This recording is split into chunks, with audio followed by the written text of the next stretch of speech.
The energy transition is continuing at pace. And in Belgium, we're seeing the impact of this and other developments, such as the growth of data centers, show up clearly on the grid. The number of projects applying for a connection has skyrocketed. Today, just like in many other markets around the world, the transmission grid queue is nearly 5 times larger than peak electricity demand, with connection applications coming from data centers, batteries, electrification projects, and generation. That pressure is creating challenges, not only in processing connection requests, but also in delivering the physical infrastructure needed to support them. My name is Tom, partner at BCG, and I'm joined today by James Matthys-Donnadieu, Chief Customers, Markets and Systems Officer at Elia, the Belgian transmission system owner and operator. James, great to have you here. To start us off, could you tell us a bit more about Elia and the role it plays in Belgium's electricity system? Sure. Well, first and foremost, Tom, thanks for having me. Elia Transmission Belgium is the Belgium transmission system operator. So we build, maintain and operate the Belgium high voltage network. Elia has a turnover of about 1.6 billion euros per year, and we are about 2,000 colleagues. Elia Transmission Belgium is part of the Elia Group, which in addition to Elia Transmission Belgium also owns 50 Hertz, which is one of the 4 transmission system operators in Germany, as well as Elia Grid International, an international engineering consultancy company, and some other non-regulated activities. Let's talk about what you see on the ground. In our report, Mind the Queue, we identified 2 structural bottlenecks. First, grid connection studies, which today are still mostly being performed, one by one, first come, first served, without prioritizing those that are further along or more impactful. And second, physical connection delivery, where infrastructure build-out is being slowed down by resource constraints, permitting delays, and supply chain bottlenecks. James, from your perspective, what do you see as the main drivers behind the growing grid queues in Europe and Belgium? Well, I think the study Mind the Queue resonated very well with us. Let's focus on the studies first. So also in Belgium, we definitely noticed a surge in studies. We've moved from about 45 studies in 2020 to probably around 280 studies this year. What you should know is that performing a connection study requires very specific expertise and is quite complex, both in terms of expertise but also in terms of tool chains. We have doubled the team in charge of the study, but the ever-increasing amount of studies, combined also with the fact that it takes at least 1 year to train the people, leads to a situation where today average waiting time is probably around 200 days, which is much longer than what it should be. The reason for the surge is, in my view, threefold. We did expect an increase of studies, obviously as a result of the electrification, but there are 3 additional reasons, I believe. First, speculation, and I think you also hinted at it in your study. Grid hosting capacity has become a scarce resource, whilst reserving grid hosting capacity is almost for free. So as a result of that, we see a lot of speculative demands.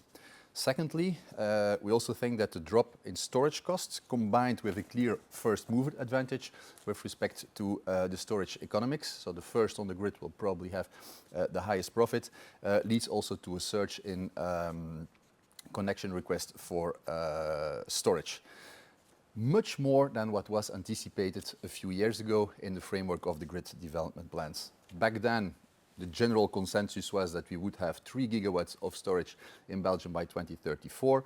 Today we have already for 10 gigawatts of capacity reserved for batteries, and we have another 20 gigawatts for studies. And then the last one, so the third one, is the explosion of connection requests with respect to data centers. Here again, I don't think the industry did expect such a big need for hosting capacity. We anticipated, or I would say the societal consensus when it comes to data centers in the grid development plans was 8 terawatt hours by 2034.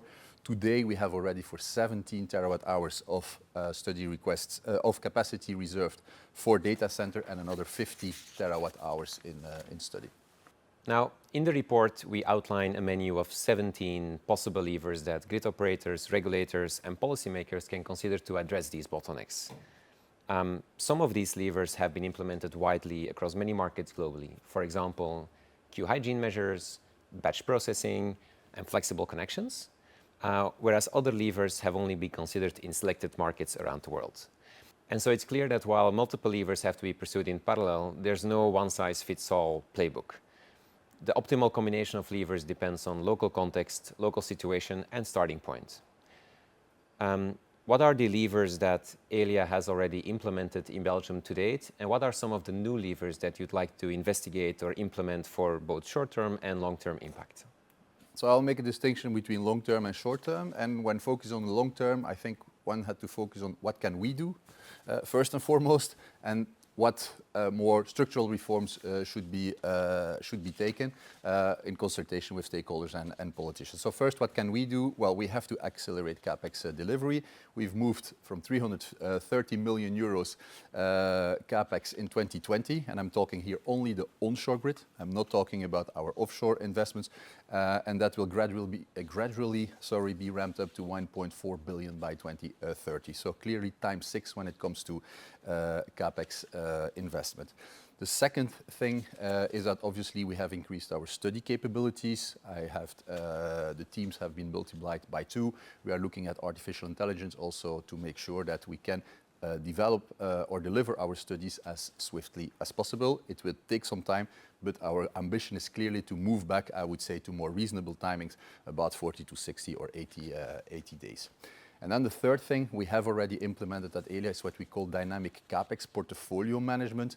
So we need to be much more agile in the way we allocate our resources that deliver the CapEx in function of, I would say, the priorities, which are changing quite a bit because electrification is a bit delayed in some sectors, is going much quicker than anticipated in other sectors. So we must be as agile as possible when it comes to CapEx portfolio management.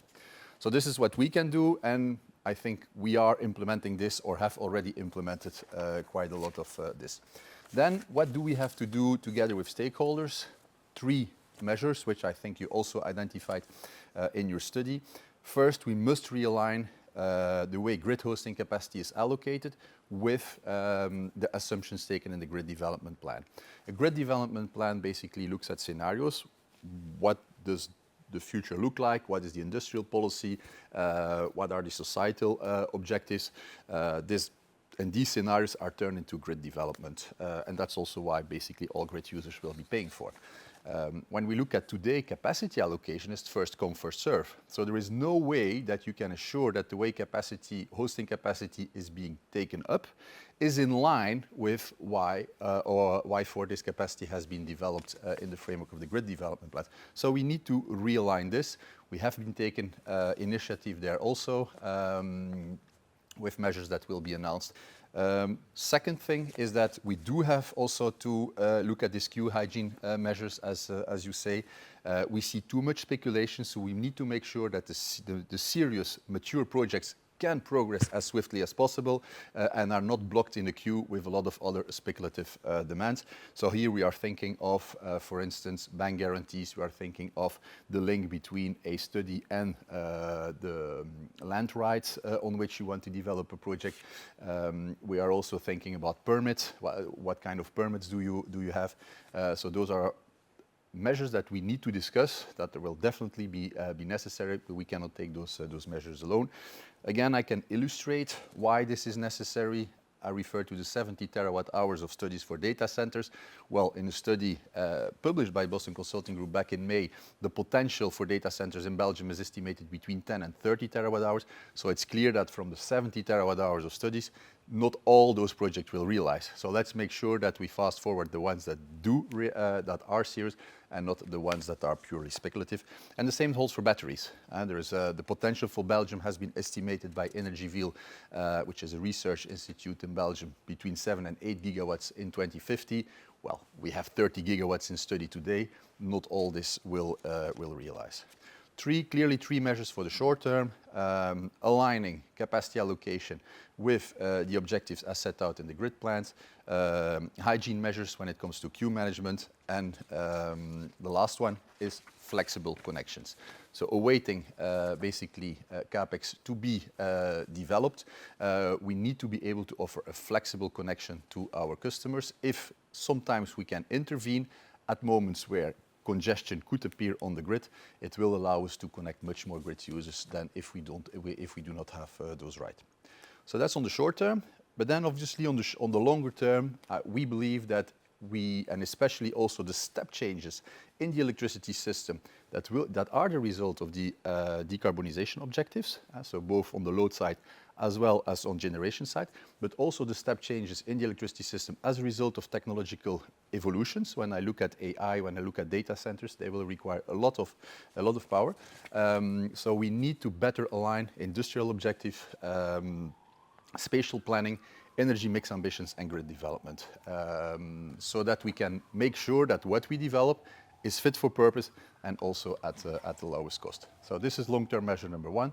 Long-term measure number two, very important also, we need to move from a CapEx only approach to what we call a TOTEX approach, whereby flexibility will be part of the solution. So, building lines or putting cables under the ground cannot be the solution for everything, because it will take too long and it will be too expensive. And so having flexibility also as part of the solution in the way we build out the grid is definitely important. And with those two long-term measures, I hope we can facilitate the energy transition and also look after what we call affordability. So James, we've covered a lot, from what's driving grid connection queues to what are some of the potential levers and solutions to address them. Now, before we close, what makes you optimistic about the direction we are heading into? And also, what would be your message to those developers that have ambitions, plans in mind, but that require a connection and are still stuck in the queue today? Well, it's twofold, I think. First, why am I optimistic? Well, first is that we're all in this together.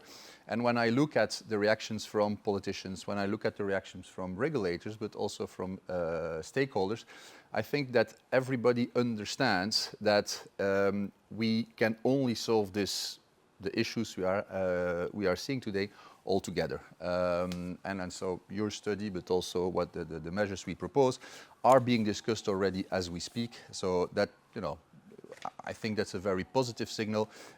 We cannot have the grid immediately everywhere all the time. That would be unaffordable and also impossible to realize, because the lead times are very big. So we need some smarter solutions. And then when it comes to, I would say, people that do have plans, that do have ambitions, is please inform us as soon as possible.